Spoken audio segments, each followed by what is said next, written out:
2 वर्षाच्या मुलीला मिळाली दृष्टी, सिव्हिल रुग्णालयात यशस्वी शस्त्रक्रिया। सरकारी रुग्णालयात शस्त्रक्रिया करण्यासाठी अनेक जण टाळाटाळ करत असतात, तरी ठाणे सिव्हिल रुग्णालयात जोखमीच्या शस्त्रक्रिया यशस्वी होत आहेत। एका 2 वर्षीय मुलीला जन्मजात मोतीबिंदू असल्यानं अशी शस्त्रक्रिया करणं डॉक्टरांसाठी आव्हानात्मक होतं, परंतु आव्हान पेलवत रुग्णालयाच्या डॉक्टरांनी प्रथमच दोन्ही डोळ्यांची अवघड मोतीबिंदू शस्त्रक्रिया करून मुलीला दृष्टी दिली आहे। नाशिक इगतपुरी परिसरात राहणाऱ्या एका 2 वर्षाच्या मुलीला डोळ्यांनी नीट दिसत नव्हतं, केवळ प्रकाशाची संवेदना तिला समजत होती। नाशिक परिसरात रुग्णालयात मुलीच्या डोळ्यांची तपासणी केली असता तिला मोतीबिंदू असल्याचं स्पष्ट झालं। सरकारी रुग्णालयात मोतीबिंदू शस्त्रक्रिया करायची झाल्यास कुठे करावी असा प्रश्न तिच्या पालकांना पडला होता। सिव्हिल रुग्णालयात मोतीबिंदू शस्त्रक्रिया चांगली होत असल्याचं त्यांना समजलं। मुलीला रुग्णालयात दाखल केल्यानंतर जिल्हा शल्य चिकित्सक डॉक्टर कैलास पवार आणि अतिरिक्त जिल्हा शल्य चिकित्सक डॉक्टर धीरज महांगडे यांच्या मार्गदर्शनाखाली मुलीच्या डोळ्यांची मोतीबिंदू शस्त्रक्रिया पार पडली असल्याची माहिती नेत्रसर्जन डॉक्टर शुभांगी अंबाडेकर यांनी दिली आहे। मोतीबिंदू शस्त्रक्रिया करण्यापूर्वी मुलीची शारीरिक तपासणी करून घेण्यात आली। आठवडाभर या मुलीला रुग्णालयात उपचार सुरू होते। बुधवारी मुलीच्या डोळ्यांवर लेझर मशीनद्वारे शस्त्रक्रिया करण्यात आली। शस्त्रक्रिया काही मिनिटांची असली तरी रुग्णालयासाठी अतिशय चॅलेंजिंग होतं, परंतु शस्त्रक्रिया यशस्वी झाल्यामुळे आमच्यासाठी मोठी गोष्ट असल्याचं रुग्णालयाच्या वैद्यकीय अधिकाऱ्यांनी म्हटलंय। शस्त्रक्रियेसाठी भूलतज्ञ डॉक्टर प्रियांका महांगडे, डॉक्टर रुपाली यादव आणि कर्मचारी यांनी परिश्रम घेतले। या मुलीला रुग्णालयात दाखल करताना काहीच दिसत नव्हते। तपासणीत डोळ्यांना मोतीबिंदू असल्याचं समजलं। 2 वर्षाच्या मुलीची मोतीबिंदू शस्त्रक्रिया सिव्हिल रुग्णालयात प्रथमच पार पडली आहे। या शस्त्रक्रियेमुळे चांगली दृष्टी येईल। मोतीबिंदू शस्त्रक्रिया वेळेत करणं खूप महत्त्वाचं असतं, असंही डॉक्टर शुभांगी अंबाडेकर यांनी म्हटलंय। तिचे डोळ्यात मोतीबिंदू होते। तुम्हाला कधी कळालं तुला मोतीबिंदू झालेलं आहे?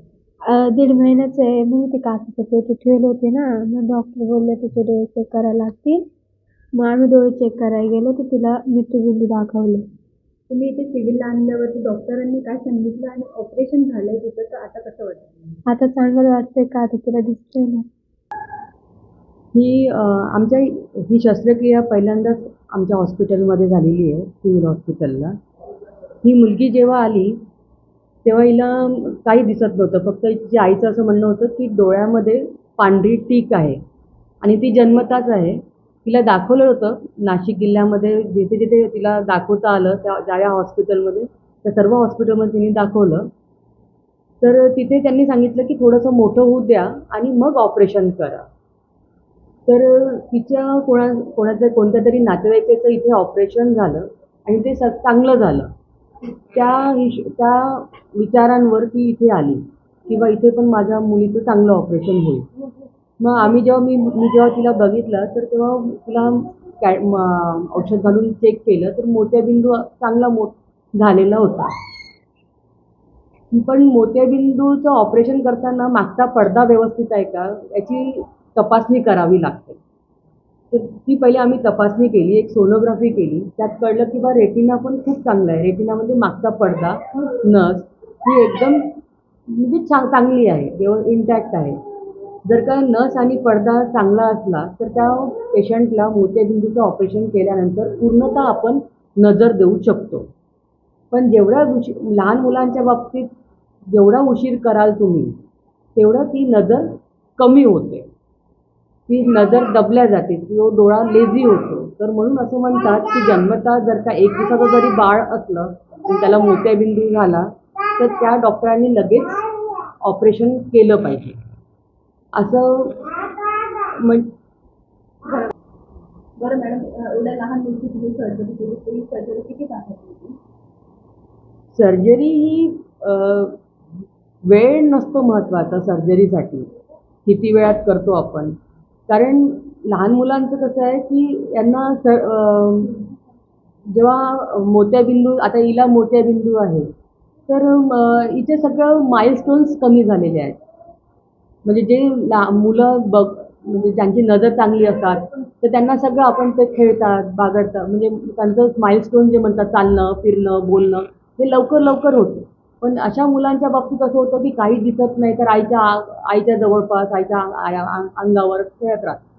तर अशा लोकांना बघितल्यानंतर त्यांचं मालनरिश आहे का, म्हणजे त्यांना त्यांचं वजन व्यवस्थित आहे का, त्यांचा काही अजून काही दुसरा काही आजार आहे का, मोत्याबिंदूसोबत हार्टचा काही प्रॉब्लेम आहे का, हे सगळं आम्हाला पूर्ण चेकअप करावं लागलं. त्यात कळलं की ती मालनरिश आहे, थोडं तिला गरज आहे व्यवस्थित जेवणाची, आहाराची, सकस आहाराची गरज आहे. तर आम्ही तिला ॲडमिट करून घेतलं. 8 दिवस तिला आमच्या हॉस्पिटलमध्येच ठेवलं. त्यानंतर तिला सगळं व्यवस्थित जेवण, प्रोटीन डाएट सगळं दिल्यानंतर मग आम्ही ही सर्जरी प्लॅन केली की सर्जरी करायची. त्यात ॲनेस्थेटिक्स डिपार्टमेंट, जे सुन्नीवाला डॉक्टर आहे, पिडियाट्रिक डिपार्टमेंट, आमचे civil surgeon doctor Kailas Pawar sir, आमचे additional civil surgeon doctor Dhiraj Mahagade, या लोकांनी सगळ्यांनी ठरवलं की मॅडम ही सर्जरी तुम्ही करू शकता. मग ती सर्जरी आम्ही म्हणजे एक ठरवल्या दिवसात त्या दिवशी घेतली सर्जरी करायला. लोकांना कसं कळेल आणि काय हे घेतलं, प्रिकॉशन्स काय घेतले पाहिजे?